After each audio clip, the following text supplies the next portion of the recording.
Živijo in lepo pozdravljene v videoseriji Avtentične in ženstvene, ki je najbolj ženstvena poletna videoserija tega leta. V tej seriji gostim ženske, ki so že dosegle svojo avtentičnost in so našle svoje poslanstvo v tem, da tudi drugim ženskam pomagajo priti do njihove avtentičnosti. In danes mi je v neizmerno veselje, da gostim oziroma se bom pogovarjala s Špelo Gornik oziroma Espelio Santos, ki je diplomirana sinologinja, tantrika in se ukvarja s tem, da ženske uči in tudi seveda moške, ampak ženske predvsem, kako na zdrav način stopati v spolnost. Tako da danes bomo govorili o spolnosti, tudi o seksu, o tabujih, o razlikah med vsemi temi stvarmi, tako da najbolj, da se kar potopimo v ta pogovor. Špela, pozdravljena. Živijo, Manca. Eno vprašanje za začetek. Sinologinja, sinologija, kaj je to? Toliko sem vesela, da si me to vprašala in toliko sem vesela, da si me kot prvo predstavila kot diplomirano sinologinjo. Zdaj res veliko ljudi ne ve, kaj to sinologija je. To je v bistvu študij veda, ki se ukvarja s proučevanjem kitajske kulture in kitajskega jezika. Tako da jaz rada vedno tukaj začnem, ker tudi moja pot raziskovanja spolnosti se je začela prek kitajskih ved. Takrat, ko sem bila 16 let stara.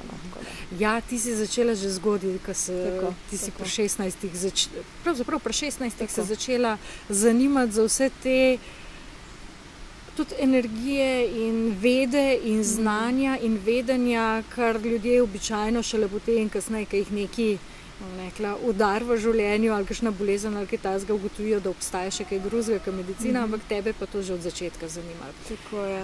In to je bil tudi del te tvoje poti v tvojo avtentičnost, tako da super, da lahko kar tukaj začneva, se pravi s tvojimi 16 leti. Ja, jaz sem tako vesela, da si me povabila v to oddajo, ki govori ravno o avtentičnosti, ker če sem kaj, potem pa sem avtentična.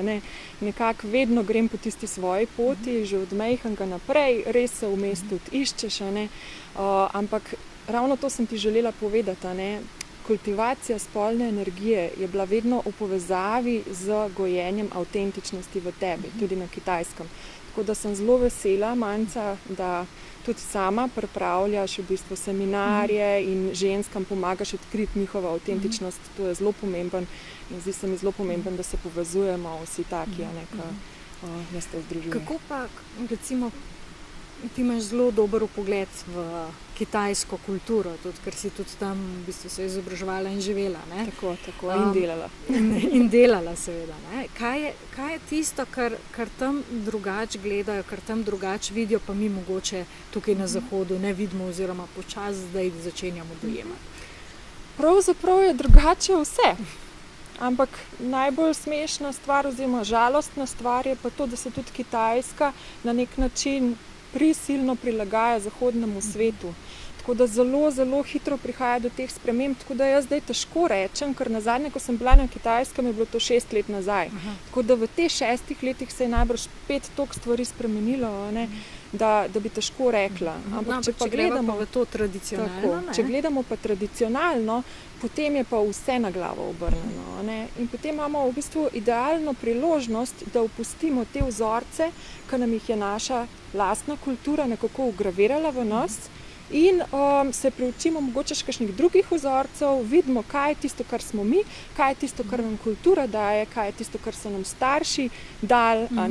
In v bistvu na ta način smo lahko bolj povezani s svojo naravo, s svojo tisto pravo, globoko naravo. Tako da v bistvu se je začel ta proces pozahodnjenja na Kitajskem nekako 1919, tako da že precej časa od takrat minilo. In kar je meni najbolj žalostno je to, da nekako najbolj zlorabljen je bil ravno pogled na spolnost. Zdaj, zahodnjaki smo prinesli ene dele teh pogledov in jih upeljali v to našo kulturo oziroma jih upeljujemo, ampak smo pa zraven veliko te tradicije, ki ima svoj smisel, tudi izgubili oziroma jo ne poznamo. Na Zahodu je ponavadi tako, da je en velik učitelj, poznan je pod imenom Mantak Chia, prinesel svoje teorije, svoje prakse in potem vsi ostali, ki so na tem svetu, samo ponavljajo, kar je on že naredil. Zdaj, kar se mene tiče, je to zelo, jaz njega zelo spoštujem, ampak je to zelo moški pogled, še vedno nekako nadaljevanje spolne energije. Kaj bi jaz rada naredila, kar bi jaz rada naredila, je, da upeljem še ta ženski pogled, da se nekako z moškim pogledom srečamo, ne tekmujemo, ampak zaživimo v harmoniji. Ženski pogled na spolnost, prosim, Špela, začni govoriti. Kaj je tisto bistveno, recimo, res v tej spremembi pogleda, ne? Ker Manta Kačijo nekako, ljudje so vsaj slišali ali malo poznajo, tudi zdaj se govori, mislim, da je bil lansko leto, v jeseni je bil celo v Sloveniji, tako da pač njegovi videi so tudi na YouTubeu, tako da če koga zanima, poglejte si na YouTube, ne bomo tukaj izgubljali besed. Ampak recimo, kaj je tisto, kar pa recimo moški v povezavi s spolnostjo ne more povedati ženskam? Ogromno je teh stvari. Zdaj tako, še enkrat bi pač ponovila, tudi jaz sem bila na delavnicah Mante Kačije v Sloveniji in tudi na Tajskem, pri njemu, tako da vso spoštovanje, da si je upal kaj takega prinesti na Zahod. Če njega ne bi bilo, potem tudi mi danes najbrž ne bi govorili o daoistični spolnosti. In tudi moje zanimanje nekako je vzcvetelo takrat pri 16 letih, ko sem brala njegove knjige. Ampak ker me je zanimalo več, sem se potem posledično šla učiti kitajščino. Potem sem se šla učiti klasično kitajščino, da sem lahko originalne tekste brala in potem nekako zdaj svoje teorije iz tega razvijam. Zdaj sprašuješ me, kaj je tisto, kar je nekaj novega, morda za nas, na Zahodu, pa kar so morda tudi na Vzhodu pozabili, marsikje, zaradi tega pritiska, modernizacije. Je to, da vsa naša spolna energija je yin energija. Naj bo pri moških ali pri ženskah, vsa naša spolna energija pravzaprav izhaja iz naše ledvične energije. Zdaj, na Zahodu pa velikokrat gledamo na spolnost skozi poželenje. To je pa ena čist druga energija, to je energija srca. In ta energija nas ponavadi usmerja, kar ne bi bilo nič narobe, če ne bi bila ta energija do ekstremov pripeljana. Ker ko mi govorimo o strasti, ko mi govorimo o tistem velikem poželenju, ki se ga ne da obvladati, potem ne moramo govoriti o nekem odgovornem dejanju, o neki duhovni rasti. Zato morate biti te dve energiji vedno usklajeni. Zdaj konkretno, če govorimo, potem, tako kot imamo na svetu yin in yang, kot rečejo Kitajci, oni so vedno rekli, zemlja je yin, nebo je yang, ženska je yin, moški je yang. In tudi potem naša glede spolnosti, če tukaj konkretno pogledamo, ženski spolni organi so minus, se pravi tukaj sprejemajo, moški spolni organi so plus, dajejo. In potem pri srcu je ravno obratno. Žensko srce plus daje, moško minus sprejema. Se pravi, mi moramo v tem harmoničnem odnosu delovati. In zdaj, kar je meni najbolj zanimivo, da vsa tantra, vse vede o spolnosti, ki so prišle na Zahod, so se direkt osredotočile samo na spolnost. Začele so pri spolnosti. Jaz vedno rada rečem, da je to napačen pogled, da se tista ta prava tantra začne pri iskrenosti. No, pa smo prišli v bistvu do tega, kaj je tantra. Smo do tega, tako. V bistvu na Zahodu, ko nekdo reče tantra, vsi v glavnem pomislijo na Kamasutro in nemogoče položaje. Tako. Ampak tantra je toliko več, da je to zelo, spet bi bilo pa ure premalo, ampak kaj je, recimo, 10 let staremu otroku, če bi vprašal, kaj je tantra, kaj bi mu povedala? Kako bi ti definirala? Jaz bi kar začela s tem, kaj ni. Se mi zdi tako lažje. In se pravi, tantra ni cel kup razgaljenih ljudi, ki en na drugem, kakor si rekla, raziskujejo Kamasutro. Tantra je razgaljenost malce drugače, če nadaljujemo iskrenost. Se pravi, Majda Sepe je pela med iskrenimi ljudmi, so preproste vse reči. Njena hčerka je že v prejšnjem tisočletju, če zdaj tako pogledamo, pravzaprav prinesla tantro v Slovenijo. In v bistvu, če mi združimo to filozofijo matere in hčerke, imamo mi tantro, tisti perfekten koktejl tantre, se mi zdi, ne? Ker tantra se začne pri razgaljenosti, pri tem, da smo mi brez mask, pri tem, da se mi soočimo sami s sabo, takšni kot smo, da se tudi drugim ljudem prikazujemo takšni kot smo, avtentični. To je tantra. Se pravi, tantra je neka pragmatična filozofija, ni to samo filozofija, kjer bi mi samo govorili o spolnosti, ne? Ali o življenju, ampak je to čist preprosto, kako se ti v življenju odzivaš na situacije. Življenje ti nekaj da, kaj potem, kako se ti odzoveš. Ne? In v bistvu vse mora biti spontano, ampak ne sme biti pa v bistvu prenagljeno. Tukaj je velika razlika, spontano pa prenagljeno. Da pa ti ne deluješ prenagljeno, da deluješ spontano, moraš pa sebe zelo dobro poznati. Tako da To je proces, to ne gre hitro. Zdaj, v tradicionalnih teh vzhodnih kulturah je to vseživljenjski proces že tako. In je to velikega učenja in tega v bistvu pridobivanja mojstrstva. Pri nas je pa veliko prevečkrat ena delavnica, en seminar, pa že misliš, da si vse znanje tega sveta osvojil. Ravno okoli tega, oziroma tako, da bomo vprašali, tantra, kot neka filozofija, je bila pač malo zreducirana, dajmo tako reči, na spolnost. Na zahodu kar urank. Ja. Kaj pa recimo ta del, ki je pa še bolj na vzhod, se pravi še bolj kitajski, ta Dao oziroma Tao. Kje pa je tukaj tudi ta povezava oziroma... Ogromno je vzporednica, ne? Največje vzporednice so v tem, da recimo pri Dao ni tega dualističnega razmišljanja, v smislu imamo svetlobo in temo in svetloba je samo odsotnost teme. Ampak je svetloba se tudi rodi iz teme. O tem nam Dao govori. Dao ni nek bog, nek koncept, ki ga mi poznamo v zahodnem svetu.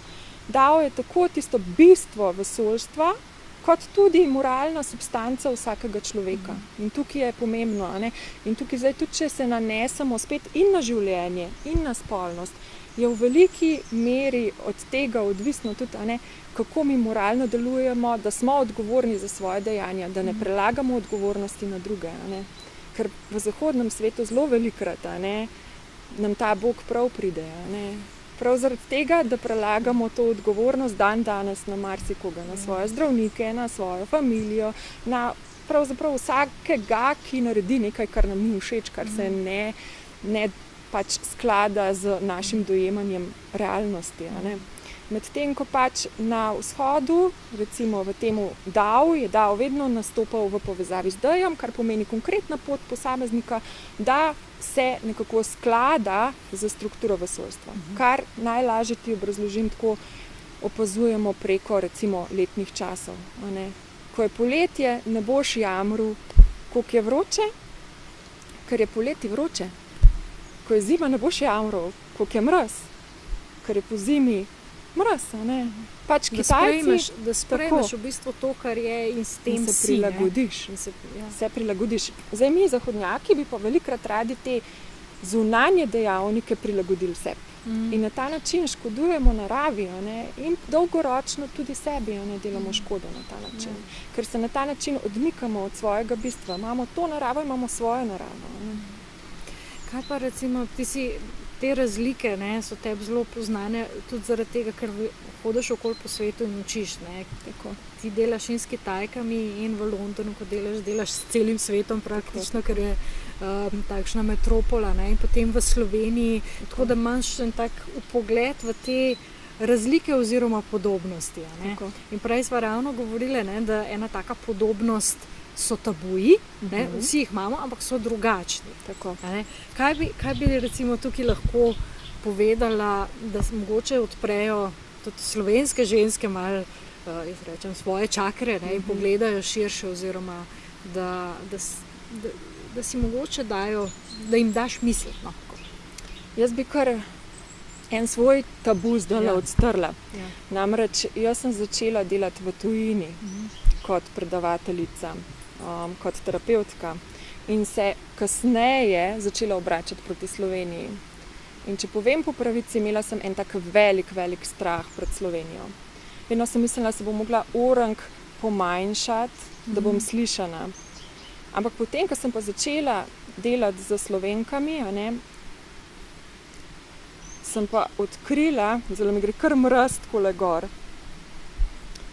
koliko enih tabujev je tukaj, koliko enih zgodb, ki jih mi samo pobrišemo pometemo pod predpražnika.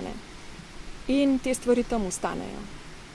In zdaj ena taka zelo zanimiva stvar, ki se mi je zgodila, namreč jaz zelo odprto govorim o stvareh, ki se mi dogajajo v življenju. In 6 let nazaj sem imela eno tako zelo travmatično izkušnjo spolne zlorabe. Takrat sem na Facebooku to napisala, ampak nisem napisala, ker bi se želela neko pozornost ljudi. Napisala sem zato, ker sem želela ženske opozoriti, kaj se dogaja. V Istanbulu mi je bila podtaknjena rape drug, se pravi droga, ki te totalno umrtviči. Bila sem oropana, bila sem posiljena. In ko sem o tem spregovorila javno na Facebooku, da posvarim ženske, sem doživela toliko napadov iz strani Slovencev, da sem se resno vprašala, kaj je tega treba. Bilo je od tega, kaj pa okoli hodiš, kaj pa izzivaš, kaj pa nisi doma.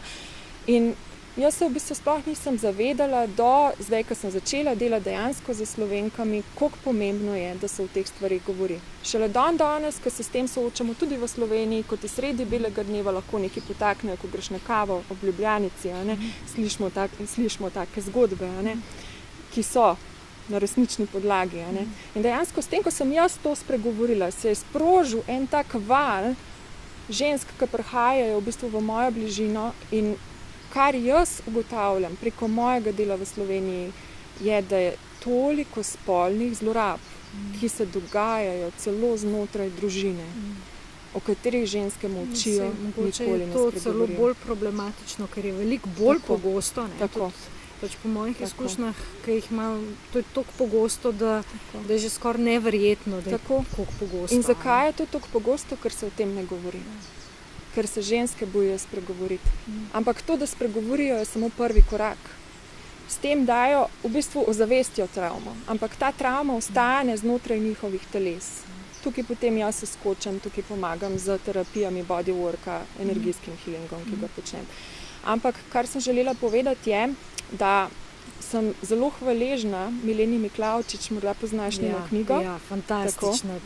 To je, se mi zdi, da to pa res vsak Slovenc bi mogel prebrati. Vsak Slovenc bi mogel prebrati, tako. Govoriva pa v knjigu, Ogenj, rit in kače niso za igrače. Evo, tako. Če še niste prebrali te knjige, jo preberite. Zdaj v bistvu ta knjiga opisuje, kako je bilo v preteklosti, ampak moje izkušnje z Slovenkami danes pokaže, da v sedanjosti ni kaj dosti drugače. Še vedno se spolnost dojema kot nekaj umazanega, kot nekaj, kar mora ženska narediti, da ustreže svojemu moškemu. In zdaj se lahko spet vrneva nazaj, a je to ženski način delovanja. Ne. Zdaj, spolna energija je najbolj zdravilna energija, kar jih obstaja. Ženske imamo najbolj zdravilne sposobnosti prav na tem področju, ampak ne na ta način.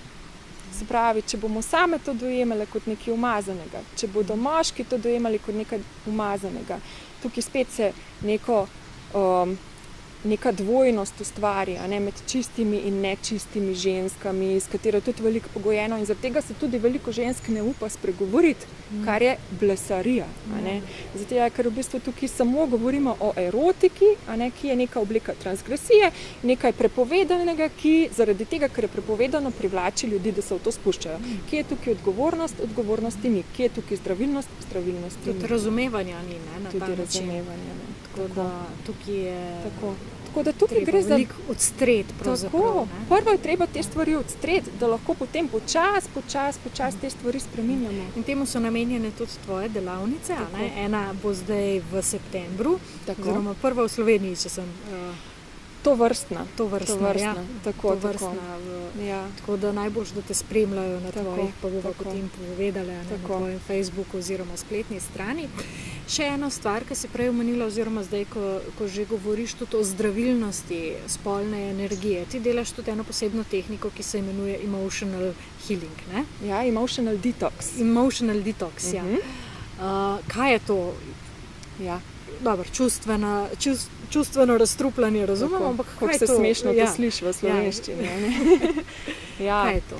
Mi ogromno govorimo o razstrupljanju, ko imamo, ne vem, različne hrane, ki se jo preobjemo, pa potem želimo se razstrupati.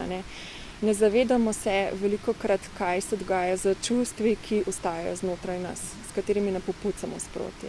In teh čustev je veliko. Zakaj? Ker so čustva tabu. Vedno so bila. Zdaj, jaz ne govorim, da je treba iti v drug ekstrem in govoriti samo o čustvih in intelekt popolnoma spustiti. Treba je najti eno tako ravnovesje. Ampak kar je dejstvo, je to, da 80% vseh bolezni, to je v bistvu načelo tradicionalne kitajske medicine, izvira iz neravnovesja čustev v našem telesu. Ta čustva ostajajo ujeta od tkiva. In jaz v bistvu pomagam. Prav v celični spomin noter, prav v celici noter je zapisano. Tako. In če ostaja predolgo časa, se potem razvijajo razne bolezni. Jaz vedno pravim, tako je Slovenija prekrasna dežela, koliko imamo čudovito neoporečno hrano lahko, koliko imamo lep zrak. Na Kitajskem, če pogledaš, ni tega, ampak je veliko manj raka, kakor ga v Sloveniji.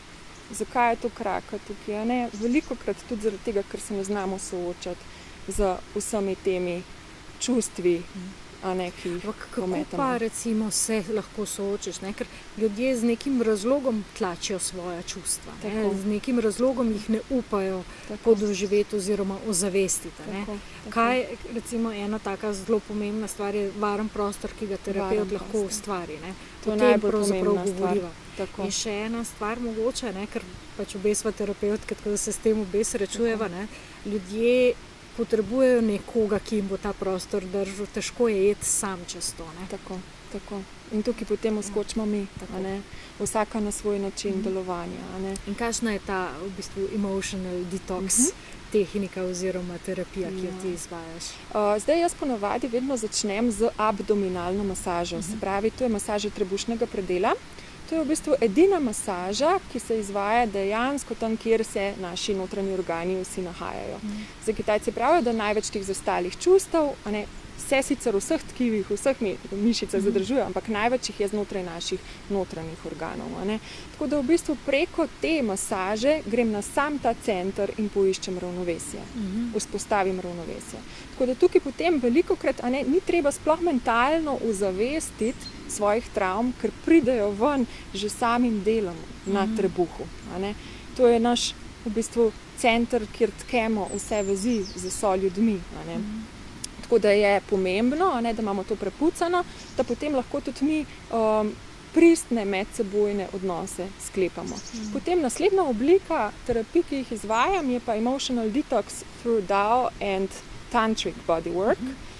To je pa v bistvu masaža celotnega telesa, masaža globokih tkiv, ki vključuje tudi spolne organe.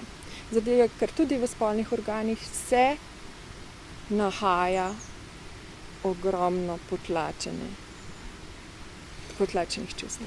Zdaj, glede na to, da ženske, ki gledajo ta video, so slišale že marsikaj o maternici, o nožnici, mogoče ravno to poudariti, da dejansko v maternici in v nožnici so vse refleksne točke, v spomin vsega, kar je ženska počela. In najbolj potlačeno, ker je najbolj neozaveščeno pri večini ljudi to. Se pravi, pri moških govorimo o prostati, pri ženskah govorimo o joni. Se pravi, vagini, finki, češpljici. Slovenci imamo, to sem ravno zadnjič razmišljala, zelo malo lepih izrazov za spolne organe. Ja. Tako prav včasih je težko poimenovati na en tak lep, spoštljiv način. Ponavadi jih bolj z kletvicami enačimo in to nam tudi veliko pove o nas. In zdaj tako ena taka zelo zanimiva stvar. Malkrat ozavestimo, kaj samo za neko besedno komunikacijo dejansko mi lahko sprožimo v telesu. A ne. Zdaj, mi imamo avtonomni živčni sistem, a ne, ki se deli na simpatično in parasimpatično živčevje. A ne. In v bistvu parasimpatično živčevje je tisto, ki dejansko prebuja tisto žensko spolno energijo. Ampak s tem, ko mi uporabljamo kletvice, ki merijo na naše spolne organe, v bistvu mi aktiviramo simpatično, a ne, ki nas pa v bistvu daje v tisti boj, a ne, boj za obstanek, boj za preživetje, ki pa ni ono sproščeno stanje, ki je zdravilno stanje, a ne, tako za žensko kot za moškega. Wow, res bomo pol ure premalo. Ja, to bi se dalo govoriti cele dneve. Tako da mogoče, da povabiš gledalce na svojo delavnico, ki je začetek septembra, natančno, bolj. Zdaj si me pa dobila, ker ne vem jaz nič na pamet, kaj se dogaja, ampak mislim, da bo to 8. septembra v centru Galija, bo ena v bistvu predstavitvena, ne bo delavnica, bo predavanje, potem imam pa še cel kup delavnic, tudi delo z junijajčkom, z ženskami, a ne, in tudi moški krog bomo organizirali. Odlično. Tako da v bistvu to se še menjam, ker ne bom sama kot ženska organizirala, ampak bo Tabor Shedburn prišel v Slovenijo, tako da zaenkrat čakam, ker je še zelo zaseden, ampak njemu zaupam to nalogo. Ne? Tako da bi kar povabila ljudi, da spremljajo mačkan Tao of Healing Sexuality. To je tvoja Facebook stran. Tako. In pa imaš tudi spletno stran. Tako, imam pa tudi spletno stran www.daohealingsexuality.com. No, super. Zato, ker se mi zdi zelo pomembno, da ljudje dobijo tiste prave informacije od ljudi, ki res živijo to, kar govorijo in delajo. To je avtentičnost. Zato hvala, ker si prišla tudi v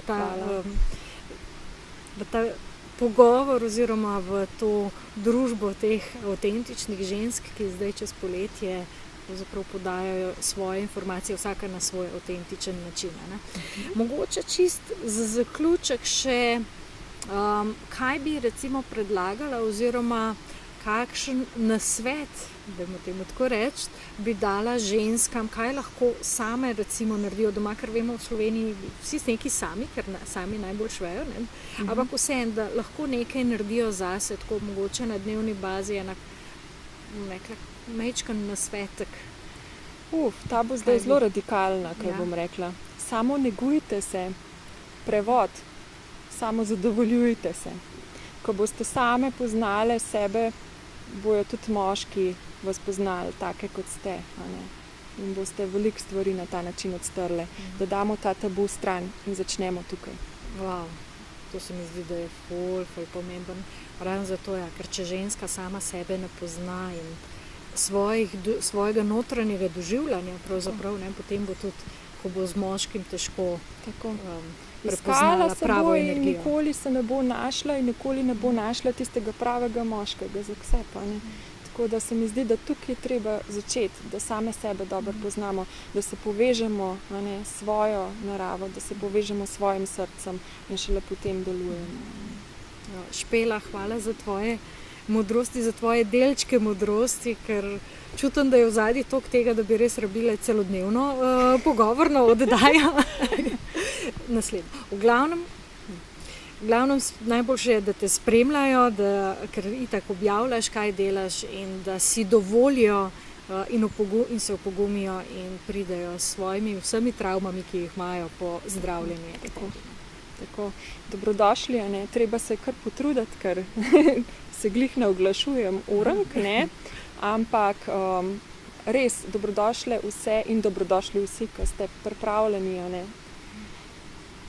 Zaživeti bolj v skladu z harmonijo moškega in ženskega principa. Ne? Super zaključek. Hvala. Hvala, Manca. Draga ženska, avtentičnost je že v tebi, prav tako tvoja veličina, tvoja kreativnost in tvoja tista notranja tantra, iskrenost do sebe. Tvoja naloga je, da to odstreš. Verjamem, da te je ta pogovor navdihnil, da najdeš neko svojo pot, nek svoj način, kako to storiti. Ampak pri tem nisi sama. Tako da prisluhni svojim občutkom in se odpri možnostim, ki se ti odpirajo. Če te je ta pogovor navdihnil ali če si doživela kakšen aha moment, si vabljena, da v komentarje spodaj pod videom vpišeš in deliš svoje navdihe, deliš tisto, kar se je pri tebi odprlo, ravno zato, da širiš to tudi med ostale in postaneš navdihujoča ženska že kar takoj. Špela ti ponuja svoj način, delavnice, seminarje, masažo, terapije, na način, ki ga je ona odkrila, da je njej avtentičen. Jaz ti ponujam stvari na moj avtentičen način in v septembru ponovno odpira vrata Avtentična Yin Akademija. Videoserija Avtentične in ženstvene v tem poletju se je s tem pogovorom zaključila, obstaja pa še en pogovor, ki ga pa bom imela jaz s teboj. Pod videom je link, na katerem boš dobila vse napotke za še en video, ki pa bo v živo. Tako da boš izvedela še marsikaj o Avtentični Yin Akademiji in o tem, kako poiskati svojo avtentičnost. Lepo se imej, uživaj in se vidiva. Čau, čau.